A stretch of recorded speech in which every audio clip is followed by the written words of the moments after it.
Bonjour le monde, bonjour l'Afrique, bonjour la diaspora, chers téléspectateurs, bonjour, bienvenue dans cette nouvelle édition de Décrypter l'Afrique, votre revue d'actualité politique hebdomadaire coproduite avec le média et Vox Africa, diffusée sur Vox Africa le dimanche à 16h GMT et 17h, heure de Paris. Au sommaire aujourd'hui, un grand entretien avec un grand témoin. Je reçois Guy Laberty, ancien monsieur Afrique, comme on disait, du Parti socialiste français, compagnon de route de nombreux politiques de gauche en Afrique durant des décennies et auteur de ce livre, Anticolonialement Vôtre, autobiographie d'un militant politique, paru aux éditions Cartala, une plongée dans la trajectoire d'un homme engagé aux côtés de figures qui ont marqué leur temps comme Thomas Sankara, Laurent Gbagbo ou Jean-Marie Tjibaou, et aussi une réflexion sur l'héritage colonial encore omniprésent dans nos sociétés contemporaines. Bonjour Guy Laberty. Bonjour, bonjour. Alors on va se tutoyer parce qu'on se tutoie dans la vraie vie et qu'on se connaît depuis maintenant des décennies. Oui. Alors tu viens de publier aux éditions Cartala ce livre, Anticolonialement Vôtre, autobiographie d'un militant politique, on va dire tome 1 d'une autobiographie parce que, disons, dans sa phase politiquement active, ton récit va de 1966 à 1991 seulement. À quand le tome 2 ? Le tome 2, pardon, le tome 2, il est dans la tête. Il est en préparation dans la tête et il sortira. Enfin, j'espère encore avoir quelques années pour avoir le temps de l'écrire. Oui, on en est convaincu. Pour comprendre la suite, je crois qu'il vaut mieux comprendre le début aussi.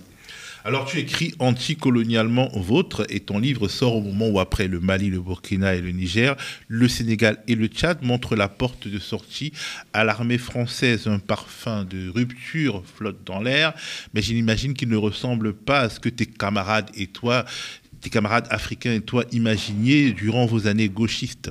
Quel regard portes-tu sur le mouvement en cours, ou plutôt sur les mouvements en cours, parce qu'il y en a plusieurs, il y a plusieurs pays, plusieurs réalités, et sur la réception qui en est faite en France? D'abord, je récuse un petit peu l'adjectif de gauchiste. Parce que, bon, effectivement, c'est sûr que je suis un enfant de 68. Et en fait, en 68, c'est une aspiration qui est extrêmement libertaire. Et surtout, dès le début de ma vie, j'ai été très marqué. Je vais à l'UNEF, évidemment, en 68, et je m'occupe des relations avec... L'Union nationale des étudiants de France. Voilà, oui, l'Union nationale des étudiants de France, oui, effectivement, il faut le rappeler, qui est quand même une organisation qui va jouer un rôle en 68 avec le syndicat du supérieur Alain Gesmar. Et à l'époque, l'UNEF, c'était Jacques Sauvageau, et puis évidemment, la troisième figure... Daniel Cohn-Bendit. Donc je suis dans ces milieux-là, à Bordeaux. Et Bordeaux, j'insiste sur ça, Bordeaux, le port de Bordeaux, c'est un des anciens poumons de l'Empire colonial. Et par tradition coloniale, je dirais que la plupart des étudiants africains qui arrivent en France, ils sont souvent affectés à l'Académie de Bordeaux. Et pour ceux qui viennent du côté de l'océan Indien, c'est plutôt l'Académie d'Aix-Marseille. Voilà, c'est la tradition coloniale oblige, si j'ose dire. Et donc, dans ce cadre-là, j'ai eu des relations immédiate dès janvier 69 avec des gens qui ont marqué l'histoire de la FEANF, dont d'ailleurs un étudiant venu de Haute-Volta, puisqu'à l'époque c'est encore la Haute-Volta, et qui a été d'ailleurs un président de la FEANF vers 72-73, et qui lui avait, comme on disait, fait Dakar en mai 68, et moi j'avais fait Bordeaux, et c'est un petit peu à cause de cela que nous nous sommes rencontrés en janvier 69, et qu'il m'a précipité vers le continent africain, alors que, étant moi-même plutôt étudiant en espagnol, on avait les mêmes études, j'étais plutôt orienté sur l'Amérique du Sud et Che Guevara à l'époque, voilà. Alors l'ère était révolutionnaire et vous imaginiez, je suppose, en fait la sortie du néocolonialisme.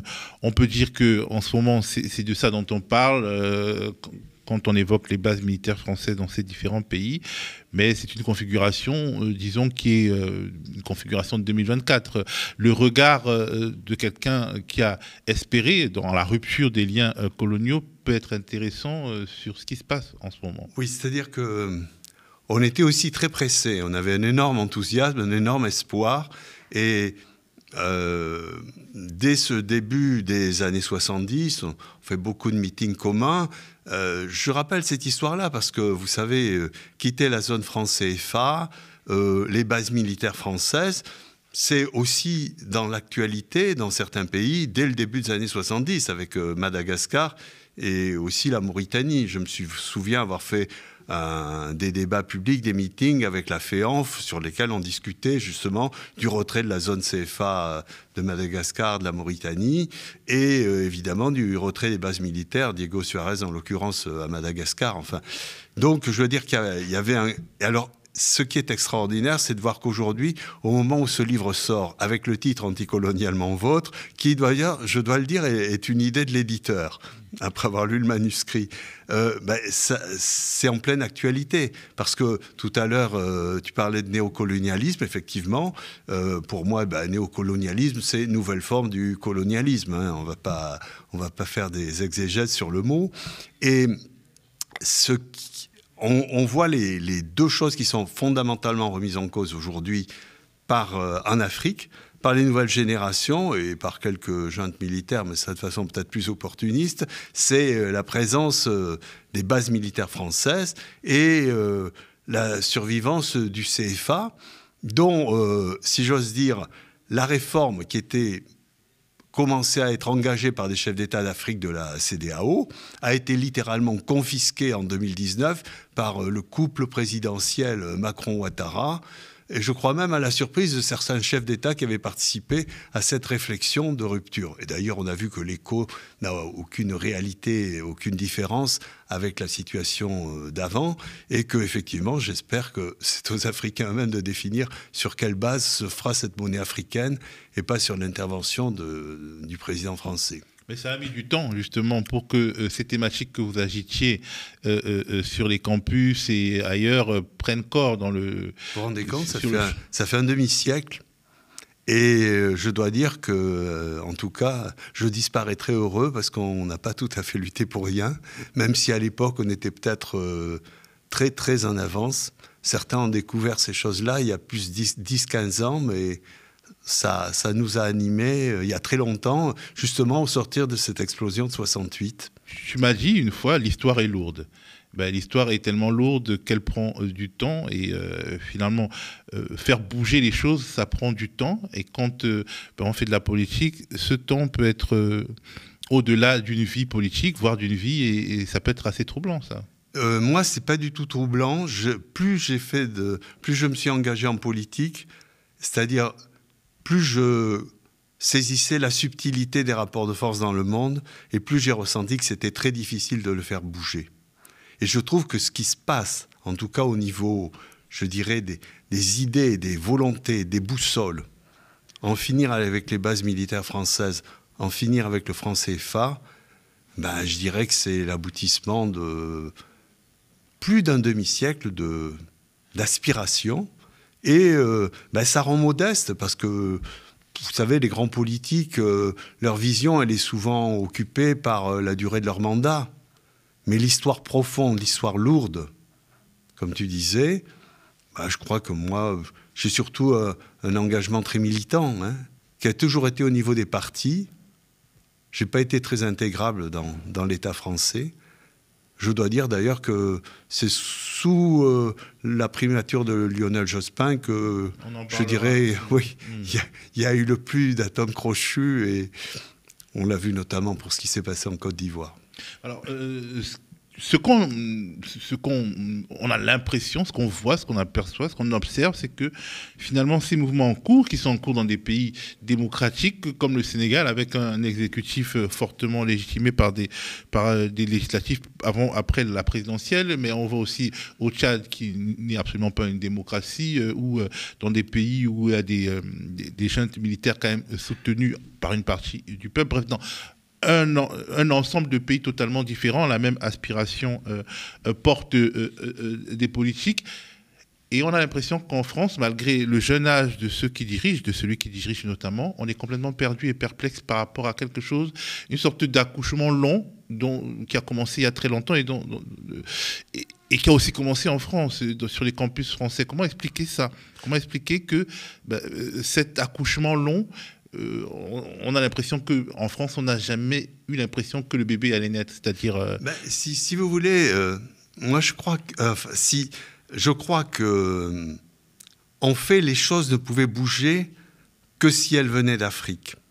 Nous, en tant que militants, en tant que citoyens français, européens, je considérais qu'on était surtout à un accord idéologique avec ces gens qui aspiraient à une Afrique libérée des tutelles. C'est un choix. C'était un choix. C'était un choix de conviction, pas un choix de citoyenneté. Moi, j'étais français, mais j'aspirais à ça.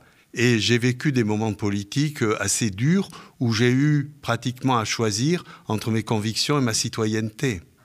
Quand vous aspirez justement à faire vraiment changer le monde avec vraiment un esprit égalitaire, à un moment donné, quand vous êtes citoyen d'un État colonial ou néocolonial, vous apparaissez presque comme un traître aux intérêts du pays dont vous avez la citoyenneté. Aux intérêts que l'on vend comme les intérêts du pays. Voilà, c'est ça, les intérêts qu'on vend comme les intérêts du pays. Mais moi, je vois maintenant, et tu le soulignais, quelle que soit la situation politique des différents pays, évidemment, moi, si vous voulez, à l'heure actuelle, ce qui se passe me réjouit surtout au niveau du Sénégal.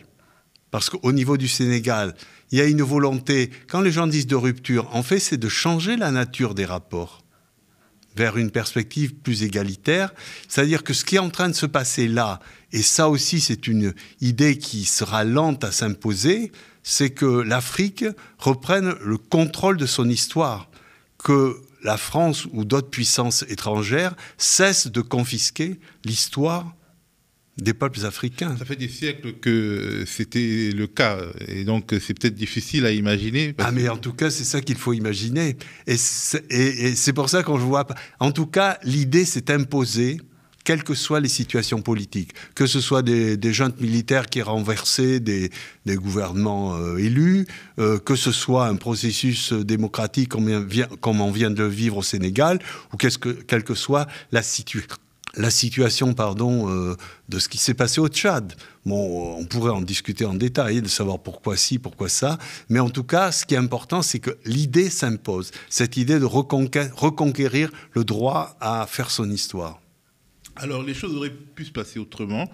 Les gens qui ont un certain âge, comme moi, se souviennent qu'il y avait un mouvement de défrance-africanisation, si on peut dire, à la fin des années 1990, avec Lionel Jospin. On parlait de processus Recamp, on parlait de beaucoup de choses qui ont été remises en cause par l'élection de 2002 de Jacques Chirac. Et qu'est-ce qui n'a pas marché? Pourquoi, justement, ce mouvement de retrait progressif, en tout cas d'un point de vue militaire, a été si éphémère? Mais de toute façon, moi je ne vous cache pas que Lionel Jospin a été Premier ministre dans le cadre d'une cohabitation. Et ce n'est pas un secret de penser que leur désaccord entre Premier ministre, président sur la politique de la France en Afrique était patent. Et le summum, ça a été en décembre 99, quand il y a eu et là je peux me permettre d'en parler très précisément, puisque même étant au niveau du parti, j'ai été quand même mêlé aux échanges autour de la Noël. C'est évident que Lionel Jospin s'est absolument opposé à une intervention que voulait Jacques Chirac pour réimposer Bédier. Qui était le successeur d'Houphouët-Boigny et qui avait été renversé par le coup d'État militaire, en tout cas attribué à Robert Gueil. Voilà, alors ça c'était un mouvement fort. Je signale quand même que dès que Lionel Jospin a été Premier ministre au tout début du mois de juin 1997, moi le samedi suivant, j'ai eu Luc Gauthier, qui était le conseiller défense de Lionel Jospin, me demandant « Qu'est-ce que tu penses au Congo ? Quelle politique peut-on définir ?» Je me souviens lui avoir dit « Écoute, c'est extrêmement complexe parce que d'une part, on a un processus de renversement militaire engagé par Sassou Nguesso qu'on ne peut absolument pas appuyer. Et d'ailleurs, à l'époque, Jacques Chirac penchait beaucoup pour cela. Et de notre côté, évidemment, ça va de soi, hein, quand on parle du Congo. Et aussi Pascal Lissouba, dont on ne peut pas dire sur la fin de son mandat qu'il était particulièrement respectueux des textes constitutionnels. Et Jospin, moi je me souviens de son expression, il disait l'armée française n'a pas à faire la police dans les capitales d'Afrique. Et il y a eu une forme d'intervention, d'évacuation d'ailleurs de citoyens européens. Il a été extrêmement prudent. Et je dirais que c'est quand même à ce moment-là que peu après ont été fermées les bases de Boire et de Bangui. Enfin, c'était un début, mais sachez que toutes ces petites avancées étaient des choses extrêmement difficiles, parce qu'il y avait évidemment la présidence qui voyait ça d'un très mauvais œil. Et je me permets une anecdote. Lionel Jospin a fait un seul voyage politique en Afrique, en décembre 1997.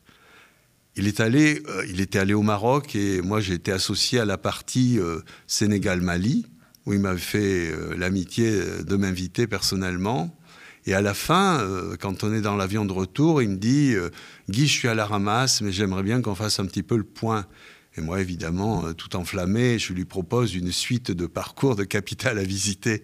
Il m'a dit « Tu sais, je ne suis pas là pour aller raconter le contraire de ce que fait Jacques Chirac 6 mois après ou 15 jours avant. » Et il m'a dit, j'ai marqué mes positions au plan militaire, bon, à travers effectivement Rocan, bien sûr, ça n'avait pas un côté révolutionnaire, mais c'était très réformiste de vouloir que les Africains reprennent en main leur propre sécurité. Et au plan politique, je me souviens qu'il a fait son discours à l'Assemblée malienne à l'époque. C'était d'ailleurs le président de l'Assemblée nationale, Diallo, qui l'avait reçu. Et c'était aussi le temps d'Alpha Konaré, etc. Et donc là, pour moi, ce qui restera inachevé dans la vie, c'est que Lionel Jospin n'a jamais été chef d'État. Et donc je n'ai pas pu savoir jusqu'au bout, jusqu'où on pouvait aller dans l'État français. Alors ton parcours politique en Afrique et autour de l'Afrique est particulier pour les gens de ta génération. Beaucoup ont découvert l'Afrique en faisant de la copée, comme on disait, donc dans une sorte de relation néocoloniale, qu'ils aient été en service militaire ou en service civil, qu'ils soient partis pour 2 ans dans le cadre d'une copée plus âgée, ou alors qu'ils aient travaillé pour des grandes entreprises sur le continent. Mais toi, tu viens à l'Afrique par la filière affective, si on peut dire, via les Africains qui se retrouvent avec toi à l'université de Bordeaux, on le disait, dans cette période si particulière de 1968, et ça change tout. Le rapport avec le continent part du rapport avec des gens issus du continent et pas des institutions. Oui, c'est très important et c'est pour ça que j'ai voulu écrire cette partie de ma vie, parce que maintenant je peux tirer des bilans, mais tu te rends compte que la première fois que je mets les pieds en Afrique, c'est en 1973, j'ai 24 ans, je suis jeune prof, c'est pour ça que j'ai pu me payer un billet d'avion aller-retour et passer plus de 2 mois où j'ai vraiment voyagé en taxi-brousse. Et mes étapes, elles se font chez mes potes de la FEANF du Togo, dont certains vont aller rapidement en prison, être torturés, brièvement ministres 4 mois, puis de nouveau réfugiés politiques aux Pays-Bas. C'est le cas de Zoumaro au Togo. Et puis également du Bénin, du Niger, et de la Haute-Volta, qui est toujours encore la Haute-Volta. Pour moi aussi, ce qui est très important dans un parcours politique, c'est la force des relations humaines. Et ça, j'y suis très attaché. Et aujourd'hui, c'est ce que je retiens de plus fort dans ma vie. Parce qu'en fait, quand tu découvres l'Afrique en taxi-brousse, comme ça, avec des amis qui sont des égaux, c'est pas du tout la même chose que quand tu es dans un ministère à 23 ou 24 ans, un coopérant, un conseiller, des fois du ministre et des fois reçu par le président. Évidemment. Moi, je veux pas aller plus loin, mais après, quand je suis... D'ailleurs, je le dis dans le livre, finalement, ce sont plutôt les politiques africains qui m'ont poussé vers le PS. Parce que moi, je suis allé au PS, j'avais 42 ans. Et je me souviens de l'accueil de Gérard Fuchs quand il est secrétaire aux relations internationales, qui me dit « Ah Guy, tu viens enfin là où ça se passe ». Alors au début de ta carrière politique, justement, tu milites au PSU, une petite formation qui a la culture de l'anticolonialisme. Oui. Et déjà, vous menez les combats pour la Kalaki, Nouvelle-Calédonie, pour les autres néocolonies de la République, si on peut dire. Et aujourd'hui, on a l'impression que la relation entre l'État français et les Outre-mer pourrit en même temps que celle qui lie l'ancien empire aux anciennes colonies en Afrique. Est-ce que les deux phénomènes peuvent être liés ? Je ne sais pas s'ils sont liés. En tout cas, dans ma tête, ils sont profondément liés parce que dans mon engagement en Afrique, je ressentais une dimension coloniale, quoi. On appelait ça le néocolonialisme parce qu'il y avait eu les indépendances. Mais je me souviens de l'expression de la FEANF qui était les indépendances formelles. Et donc, moi, je tenais en particulier à parler de cet aspect. Dès que je suis étudiant à Bordeaux, je suis très lié au mouvement, à des gens qui sont pour l'indépendance des Antilles, de la Guadeloupe, de la Martinique, de la Guyane. On a eu cette aspiration à la libération de toutes les tutelles. Et vous voyez aujourd'hui, quand vous avez les problèmes qu'on appelle les problèmes de la vie chère en Martinique, c'est le reflet, c'est les séquelles d'un système colonial. C'est pareil en Guadeloupe, chaque fois que vous avez des mouvements extrêmement revendicatif. En réalité, si c'est sur l'organisation de l'économie, l'organisation du commerce, et vous vous rendez compte que ce sont les mêmes familles qui aujourd'hui sont à la tête des hypermarchés, qui étaient autrefois à la tête des sucreries, etc. Il y a une certaine continuité, et pour le peuple kanak, ça a été véritablement le révélateur, parce que c'était une situation coloniale qui perdure. Parce qu'aujourd'hui, quand vous voyez M. Thin, qui était un des leaders du mouvement kanak qui s'est développé au début de cette année, quand M. Macron a voulu imposer qu'on revoie le corps électoral qui était issu des accords de Paris et de Nouméa, on se rend compte que M. Thin, il est arrêté, il est emprisonné à Mulhouse. Il est emprisonné à Mulhouse et j'ai évoqué ce cas là sur un autre plateau, et cette décision a été même confirmée par la justice française en appel à Nouméa. Donc on est où là?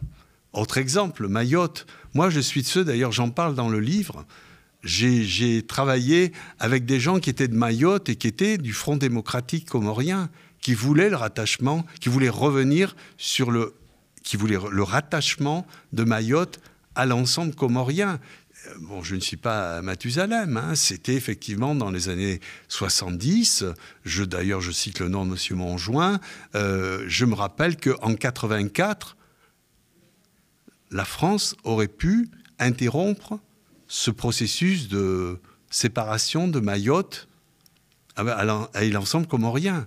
Là, de toute façon, que ce soit la départementalisation pour les Outre-mer aujourd'hui ou la coopération, les accords de coopération pour les colonies d'Afrique, tout pourrit en ce moment. Et est-ce que ça n'a pas quelque chose à voir avec la culture politique de celles et ceux qui gouvernent aujourd'hui, qui n'ont pas connu la période coloniale et qui peut-être ne se rendent pas compte qu'ils ont un logiciel suprémaciste? Mais évidemment, ils ont gardé ce logiciel.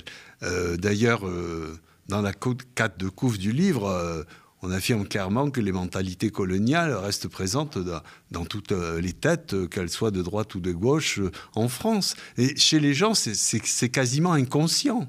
C'est quasiment inconscient. Mais aujourd'hui, vous voyez, ça nous arrive à des aberrations.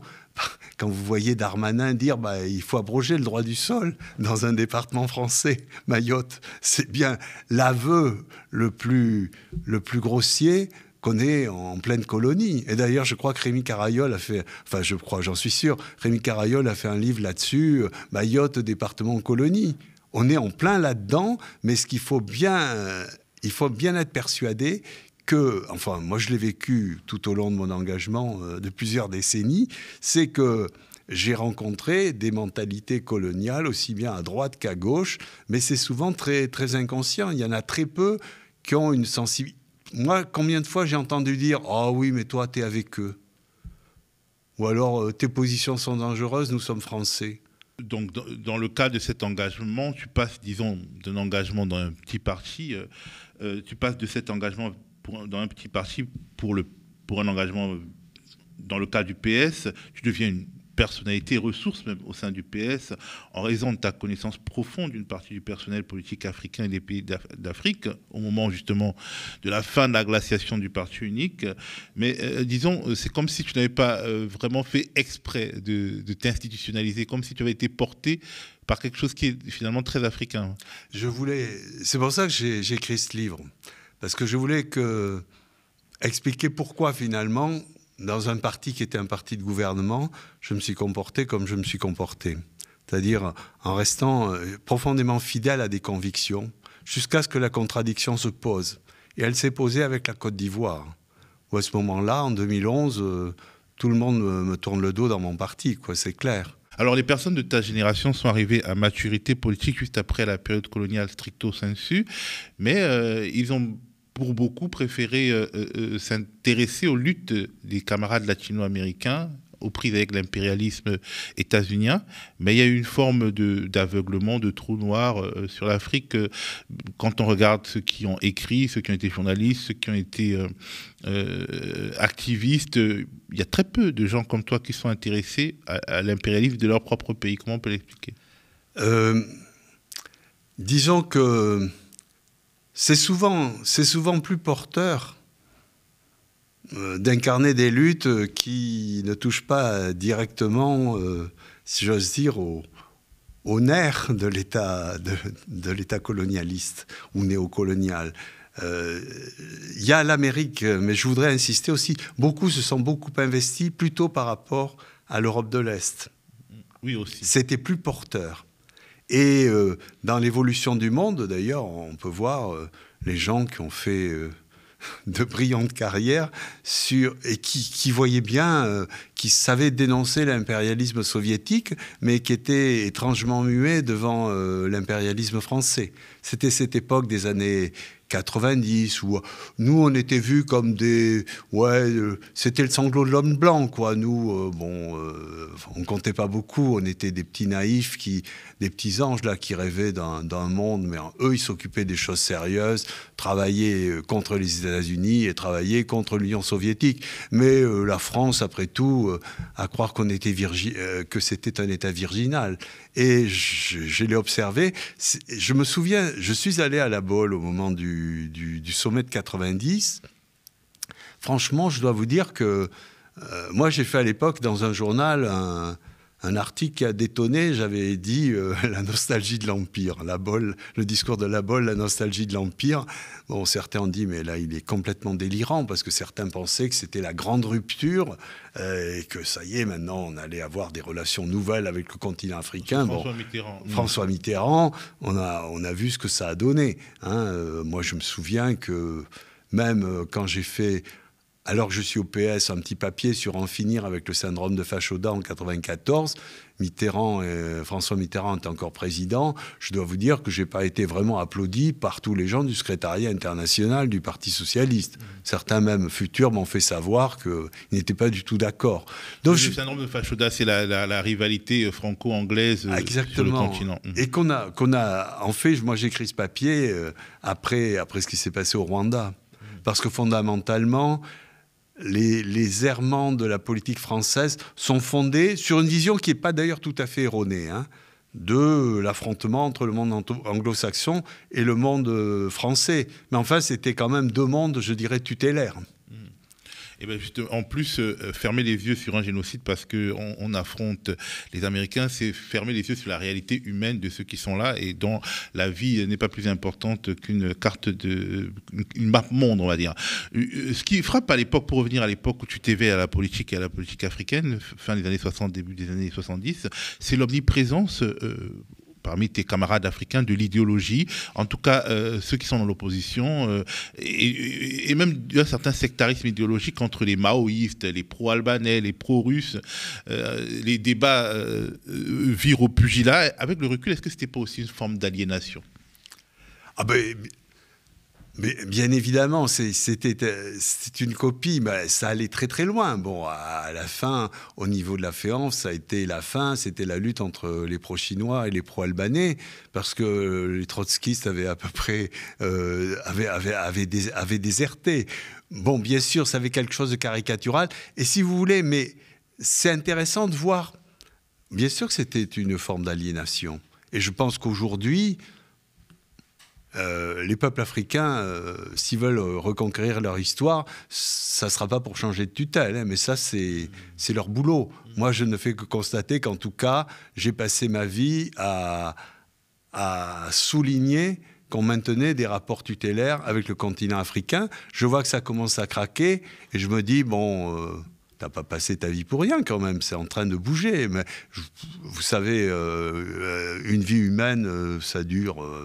Bon, ça peut pas suffire pour des bouleversements aussi forts dans le monde.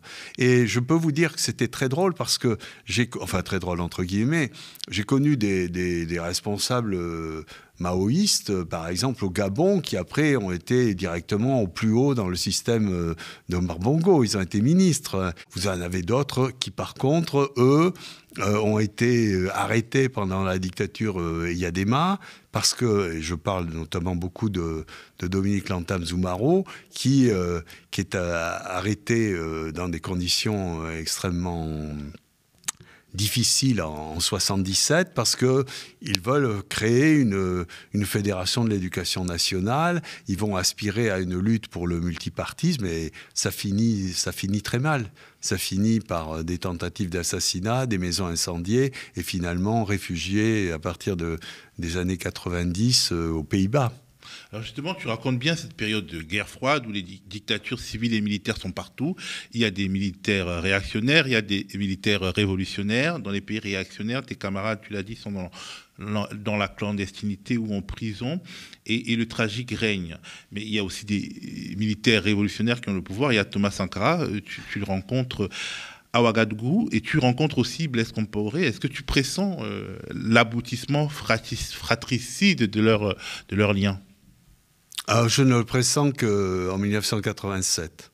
Moi, j'ai connu Thomas Sankara parce que j'animais, c'est la période où je dirige Libération Afrique, Caraïbes Pacifique, et j'ai fait un numéro spécial sur Haute-Volta, mais puisque le temps que le journal sorte, c'est devenu Burkina Faso le 4 août de cette année 84.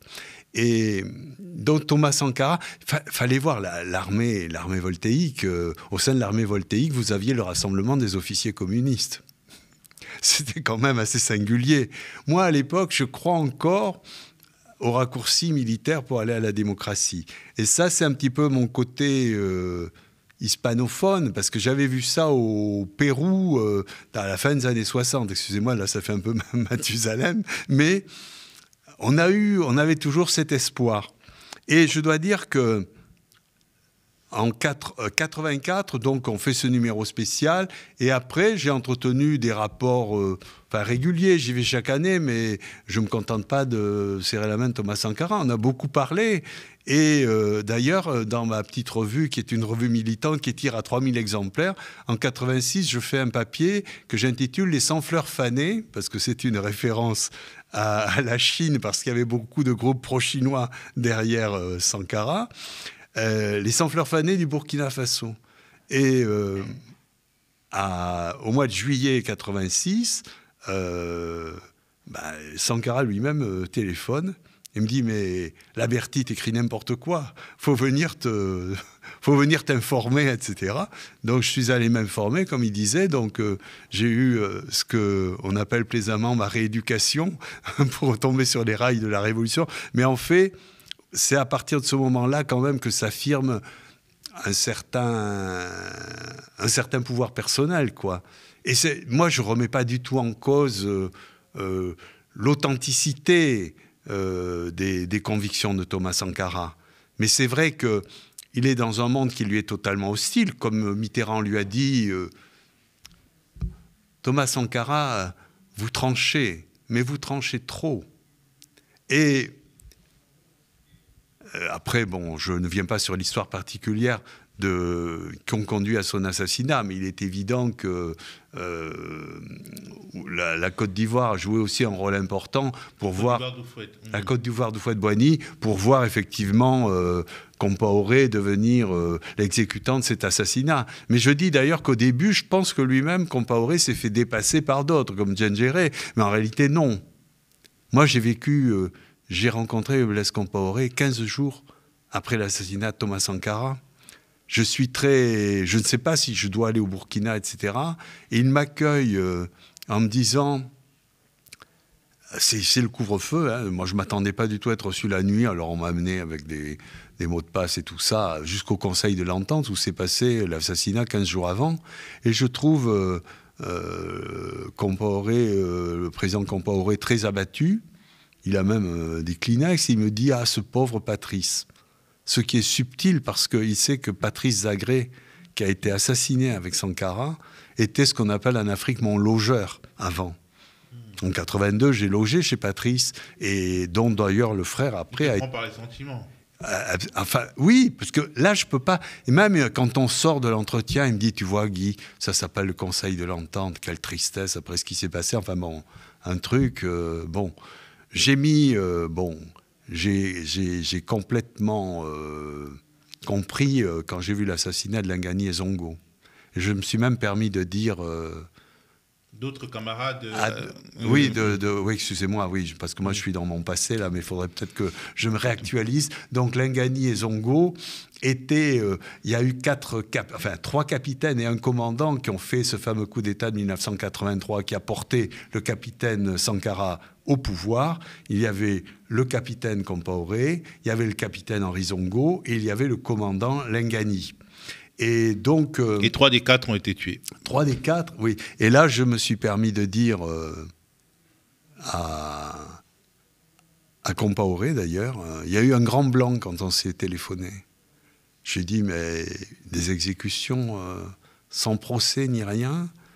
Et puis d'une voix blanche, il m'a dit, de toute façon, il y aurait eu des procès, la réaction de la communauté internationale aurait été la même. Et j'ai dit à un autre qui est devenu après président d'Assemblée nationale, j'ai dit, mais alors, ces assassinats-là, c'est le doute historique. Sur celui de Sankara, c'est évident. C'est évident. Et là, effectivement, bon, ça c'est plus progressivement dégradé.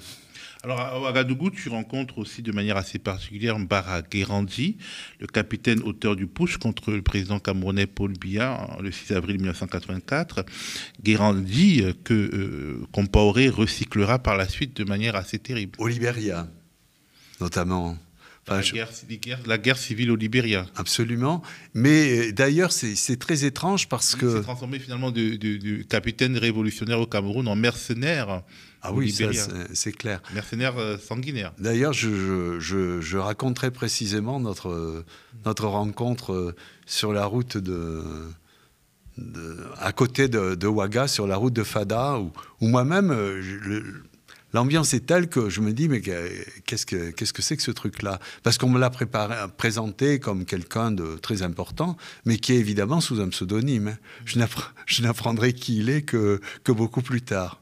Et j'ai d'ailleurs conservé une lettre de lui, à l'époque, qu'il m'a adressée. Et je crois que son pseudo, c'était Amadou Traoré. Alors effectivement, c'est assez courant en Afrique de s'appeler Amadou Traoré, mais on me l'a présenté comme tel.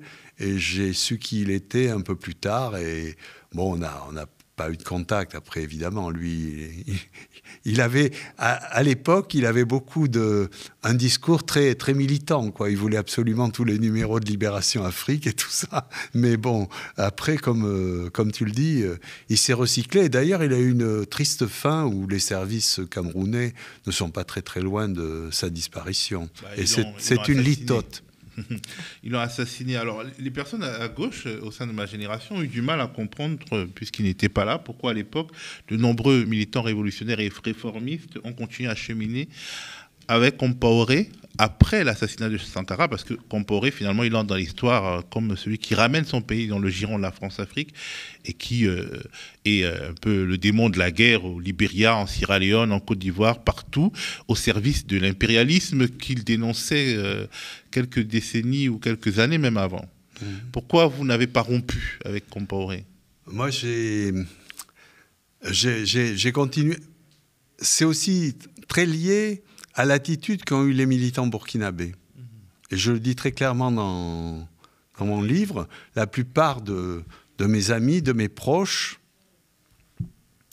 ont en fait continué de fonctionner avec Compaoré et ont été écartés justement au moment de Lingani Zongo. Moi-même, après, je deviens quelqu'un d'un peu sulfureux, parce que là, c'est le début des mises en place des pseudo-constitutions démocratiques, etc. Je dis, moi, très naïvement à Compaoré que oui, 2 mandats de 5 ans, c'est vraiment le maximum, quoi. Je l'ai vu d'ailleurs peu après le sommet de la Baule. Et d'ailleurs, c'est très curieux parce qu'au cours de cet entretien, il y a une certaine personne qui l'appelle et qui n'est autre qu'Alassane Ouattara, qui à l'heure actuelle, qui à l'époque est simplement coordonnateur de la politique économique, bon, au Doufouet-de-Boigny, ça c'est avant, très anciens, avant d'être le Premier ministre plus tard. Et donc, on a une vraie rupture. Je suis curieusement invité en 91 au 4 août traditionnel, et là je me suis fait dépouiller dans la rue. Une mobilette m'a foncé dessus, m'a pris ma petite sacoche et tout. Et c'était très curieux parce que j'étais invité, mais je n'avais aucun carton pour assister aux différentes cérémonies. Je sais très bien comment ça se passe. Donc je ne voulais pas avoir l'humiliation d'être rejeté. Donc je me baladais dans Ouaga et bon, comme m'ont dit certains camarades burkinabés, tu as été visité. Effectivement, on m'a pris effectivement toutes mes notes politiques et j'ai récupéré tout le reste par le biais du commissariat de Vitry-sur-Seine. Donc c'est quand même un petit peu étrange. Et là, c'est la rupture avec... Compaoré ne me reverra qu'en 98. Et c'est lui qui vient vers moi, parce que c'est l'époque Jospin. Il me donne il ne veut pas mettre tous ses œufs dans le même panier de la droite. Et c'est ça, voilà, mais c'est pour ça. Mais bon, moi, ça m'a été beaucoup reproché par certains. Et d'ailleurs, je n'ai aucun mal à le reconnaître. Mais ce que je dois vous dire aussi, c'est que quand même, par rapport à la lutte clandestine du FPI, Compaoré a donné quelques petits coups de main. Donc c'était très, très compliqué. Parce que Compaoré a eu l'art de soutenir, que ce soit par exemple au Burkina ou au Niger, des mouvements démocratiques dans l'espoir... en Côte d'Ivoire. Qu'est-ce que je dis ? En Côte d'Ivoire, oui, en Côte d'Ivoire et au Niger, excusez-moi. Parce que, toujours avec la stratégie de vouloir contrôler le chef d'État qui viendra. Et de même qu'il a été extrêmement dur avec Laurent Gbagbo en Côte d'Ivoire, ce n'était pas le cas en 1998. Ce n'était pas du tout l'ambiance. Et après, vous avez vu également qu'au Niger, en tout cas, je crois savoir que quand Mamadou Issoufou est devenu président du Niger, la relation avec le chef d'État voisin s'est complexifiée parce qu'il s'est aperçu que aussi bien Laurent Gbagbo en Côte d'Ivoire ou Mamadou Issoufou n'étaient pas des chefs d'État qu'on allait manipuler dans la sous-région. Compaoré a toujours eu l'ambition d'être celui qui allait contrôler l'Afrique de l'Ouest. Il est tombé quand même sur des os. Par des rebelles ou par des démocrates ? Par tous les moyens. Alors, un des noms illustres les plus cités dans ce livre, c'est celui de Laurent Gbagbo, ancien président ivoirien, que tu as connu et hébergé alors qu'il était opposant en exil, au temps d'Houphouët-Boigny, au temps béni de la post-colonie, pourraient dire certains. Et ce qui transparaît dans ce livre, c'est une relation égalitaire entre vous, une relation d'entraide. Tu l'aides dans sa traversée du désert alors qu'il est en France, et lui, il t'aide et il te conseille dans ton propre cheminement politique. Il n'y a pas de mentorat. Je vais vous raconter une anecdote. Dans le monde, c'est c'est au moment où c'est très chaud en Côte d'Ivoire. Et puis, entre la France et la Côte d'Ivoire, Le Monde a fait un papier en disant... les soutiens de Gbagbo, Henri Emmanuelli, Charles Josselin, qui avait été ministre de la Coopération, oui, et son mentor Guy Laberty. J'ai téléphoné à Laurent Gbagbo le soir, j'ai dit, écoute, Le Monde titre que tu es mon mentor, mais quand je suis ton mentor. Que je suis ton mentor, en réalité, c'est toi qui as été mon mentor et qui m'a fait aller au PS. Et donc, lui, il a dit, oh, c'est pas grave. Mais je savais qu'il était un peu atteint d'imaginer qu'on puisse dire qu'il est un mentor. Mais je dis ça... Qu'il est mentoré. Et puis en plus, c'est la réalité, c'est que c'est lui qui a inspiré ma forme d'engagement, je dirais, plus institutionnelle que quand il m'a connu, où j'étais à la tête d'un journal militant, voilà. Et c'est finalement ces années communes qui ont quand même pesé qui ont eu un certain déterminisme politique. Alors tu racontes comment Laurent Gbagbo, exilé en France, passe parce qu'il reste des réseaux militants au sein du pouvoir Mitterrand pour tenter de nouer des liens avec le pouvoir. Et il passe notamment par la secrétaire de Mitterrand, Paulette Decrène. Est-ce que ça ne dit pas beaucoup sur ce qui va arriver plus tard? Le dirigeant qu'on n'accepte pas vraiment, qu'on menace à demi-mot d'un sort comparable à celui du Marocain Mehdi Ben Barka et qui essaye quand même en vain de passer par la petite porte pour au moins avoir une neutralité bienveillante, parce que Paulette Decrène, la secrétaire de Mitterrand, c'est pas le moyen le plus classique d'essayer de parler à un président de gauche quand on est un opposant de gauche. Bon, ça, de toute façon, ce rendez-vous a été sans doute arrangé par des réseaux que j'ignore peut-être. En tout cas, c'était pas... il fallait voir, au moment où ces choses se passent, là, c'est un vrai problème politique, Gbagbo, pour la France, parce que Laurent Gbagbo aurait pu tout à fait, et d'ailleurs c'est ce que certains du Parti socialiste ont voulu le convaincre, que plutôt que de demander un statut de réfugié politique, mais prenez donc la nationalité française.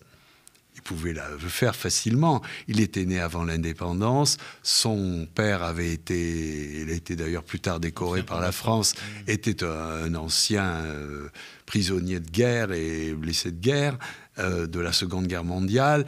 Il y avait des tas d'arrangements possibles. Mais c'est vrai qu'à l'époque... Ça revenait à tirer un trait sur ses ambitions politiques. Non, c'était pas dit. Oui, certainement par rapport à l'avenir. Mais à l'époque, ce qui était important, c'était que, et ça je peux l'affirmer, Laurent Gbagbo, quand il a écrit l'Alternative démocratique, il met un mot, la dictature. Et en fait, quand il est arrivé en France, son objet était effectivement d'écrire ce bouquin, mais aussi de démontrer au monde que le système de Houphouët-Boigny n'était pas démocratique. Et en étant un réfugié politique de l'OFPRA, c'était l'aveu par la France que le système Houphouët-Boigny était un système dictatorial. Et ça a pris longtemps. Parce que là, les rendez-vous que vous évoquez là, ils se passent en 82. Et Laurent Gbagbo n'a obtenu son statut de réfugié qu'en 85. Et ça a pris 3 ans. Et là, c'est vrai qu'il est sur cette question-là, il est resté attaché à sa nationalité ivoirienne, c'est-à-dire qu'il a refusé les arrangements qui auraient pu lui enlever toute difficulté administrative. Moi, disons que je suis aux côtés de Laurent Gbagbo quand il est toujours dans les récépissés 3 mois. Il a fait ça pendant 3 ans. Et vous savez ce que ça veut dire. Hein. C'était les queues à la préfecture, c'était bon. Voilà. Et je pense que je peux dire qu'il était, de toute façon, Laurent Gbagbo, quand il arrive en France, il est véritablement sur une ligne social-démocrate. Déjà oui. En 82. Mais c'est sûr. C'est très rare. Oui, ligne. Et donc, même, vous avez beaucoup de militants qui rejettent Laurent Gbagbo parce qu'ils le trouvent, comme on dirait, démocrate bourgeois. Sauf qu'ils n'ont peut-être pas saisi à l'époque que la lutte pour la démocratie, c'était un pas énorme en Afrique. Parce qu'à cette époque-là, quand on n'était pas d'accord, on était en tôle. Alors bien sûr, je sais que le multipartisme, ce n'est pas la démocratie, mais quand il y a eu le multipartisme, il y a quand même eu 10 000 militants qui sont sortis de prison en Afrique. Ça, c'est peut-être mon côté réformiste, mais qui est quand même très révolutionnaire. Ça a permis à beaucoup de gens de recouvrer le droit de faire de la politique, alors qu'on les avait mis en tôle sous les juntes militaires et les partis uniques. Alors, lui, effectivement, il a marqué une rupture, je situe, bon, ça le regarde, c'est à lui d'écrire, mais plutôt à la fin des années 70. Quand il arrive ici, il est déjà pour une économie sociale de marché, et je crois que je le dis, Laurent Gbagbo a même sollicité l'adhésion à l'Internationale socialiste alors que le FPI est encore clandestin. Et ça se passe en 89, et ça a fait hérisser les cheveux de tous les sociodémocrates d'Europe à l'époque, en particulier en France, qu'un parti clandestin veuille adhérer à l'Internationale socialiste. Ça ne s'est fait qu'en 92. Alors de la clandestinité au pouvoir et du pouvoir au retour à la case prison et puis à la case opposition, la vie de Laurent Gbagbo est un roman. C'est ce que tu écris dans ton livre. C'est aussi l'histoire d'une famille politique, d'amis de 30 ans qui se déchirent aujourd'hui et qui semblent oublier le passé. Tu racontes par exemple ta visite à Abidjan alors que Laurent est en exil et que Simone garde les enfants. Il apparaît politique du parti clandestin. Ils franchissent tous les obstacles ensemble, puis patatras, ils se déchirent comme se déchirent d'autres personnes qui ont été de cette génération-là. Est-ce qu'il n'y a pas une forme de tristesse ? Si vous voulez, si tu veux, je pense que là, on est hors du livre, là. Mais bon, moi, je ne veux pas me dérober devant une question d'actualité. Moi, l'enthousiasme des années 90, il était aussi fondé sur un principe que Laurent Gbagbo m'a rappelé souvent lui-même. Il m'a dit, tu sais, Guy, en politique, il faut toujours rassembler son camp et diviser l'adversaire. Et je n'ai pas vraiment le sentiment que c'est ce qui est en train de se passer. Donc je crois que cette volonté de rassemblement me semblait doit rester la première préoccupation. Maintenant, je ne veux pas aller plus loin parce qu'on va dire, mais attends, celui-là, il se mêle de donner des conseils sur ce qu'il faut faire en Côte d'Ivoire. Moi, ce que je constate, c'est qu'un des principes majeurs qui a conduit à des victoires politique, électorale, il est au moins à remettre à l'ordre du jour. En même temps, tu as la légitimité pour te mêler de ce qui se passe en Côte d'Ivoire, puisque tu étais un militant de première heure du FPI dans la clandestinité, et que le FPI est un parti qui, jusqu'à présent, d'ailleurs, je pense, en tout cas, n'a pas de condition de nationalité pour en être membre. Donc, tu pourrais quand même répondre à la question sur est-ce que la tentative d'être candidat en 2025 de Laurent Gbagbo, alors qu'il a été rendu inéligible par les manœuvres du pouvoir, est-ce que tu comprends cette volonté de réhabilitation par la participation à cette présidentielle 2025 ? Est-ce que c'est pas le combat de trop à 80 ans ? Tu peux quand même dire ou pas ce que tu en penses, même si tu es à Vitry et pas à Abidjan. Oui, de toute façon, par rapport à ce que tu dis au début, aujourd'hui, même au PS, on peut être membre d'un parti qui est membre de l'Internationale socialiste. Moi, j'avoue que j'ai cotisé et milité jusqu'en 90. J'ai adhéré au PS en 91. À l'époque, quand j'ai été effectivement dans la clandestinité du FPI, j'étais aussi au PSU, bon là il n'y avait pas de problème, mais cette double appartenance est reconnue puisqu'après le FPI a rejoint l'équipe, l'adhésion à l'Internationale socialiste et aujourd'hui on peut être socialiste français, et membre du SPD, membre du Parti européen, il y a les doubles appartenances. Bon après je ne parle pas sur le détail de la situation actuelle, mais moi-même je ne me suis plus considéré comme un militant du FPI dès lors que je n'étais plus dedans. Maintenant, bon, j'ai fait un gros détour pour revenir à la question que tu peux me repréciser. Je te demande si, est-ce que tu te sens légitime à dire si Gbagbo, candidat en 2025, c'est le combat de trop pour un homme de 80 ans qui a déjà beaucoup donné ? Bon, honnêtement, je pense que il a été écarté du pouvoir de façon injuste. Bon. J'aime bien entendre Robert Bourgi dire que Sarkozy voulait le vitrifier et que Laurent Gbagbo, le cher Laurent, avait gagné les élections de 2010. Mais il fallait le dire en 2010. Moi, quand je le disais sur les plateaux, mais je me faisais jeter. Enfin, pas tout à fait jeter, mais enfin, quand je sortais des micros, j'avais un rapport un petit peu houleux avec ceux qui parfois m'ont interrogé, à RTL ou ailleurs. Hein. Donc... moi, je pense qu'en tout cas, dans sa démarche, il a gardé ce sentiment d'injustice qui se manifeste à travers le fait qu'il n'ait pas puissent pas jouir de ces droits civiques à cause de cette histoire abracadabrante de ce qu'ils ont appelé de façon tout à fait erronée le braquage de la BCAO. Hein. Donc il est effectivement dans cette logique-là que je peux comprendre. Maintenant, je pense qu'il est aussi à la tête d'un parti. Ce parti fait des choix. Je pense qu'il y a sans doute des débats internes là-dessus, visiblement, puisque Laurent Gbagbo récemment a dit il n'y a pas de plan B, il n'y a pas de plan C, il n'y a pas de plan D, il n'y a pas de plan Z, ce qui veut dire peut-être que le fait de dire ça signifie qu'il y a peut-être d'autres plans. Sinon, je ne vois pas pourquoi il le dirait. Donc, qu'ils poursuivent leur processus, qu'ils le définissent. Hein. Moi, je ne suis pas membre du PPACI, qu'ils définissent ce processus-là, mais je pense que fondamentalement, c'est ceux qui porteront vraiment une dynamique de rassemblement qui auront raison au regard de l'histoire. Après que chacun construise son itinéraire, il y a des éléments aussi qui sont extrêmement personnels, que je n'ai pas ni à partager, ni à combattre. Je constate qu'effectivement, il faut faire de la politique toujours et se garder d'entrer dans des logiques de politique fiction. Mais là, l'avenir dira.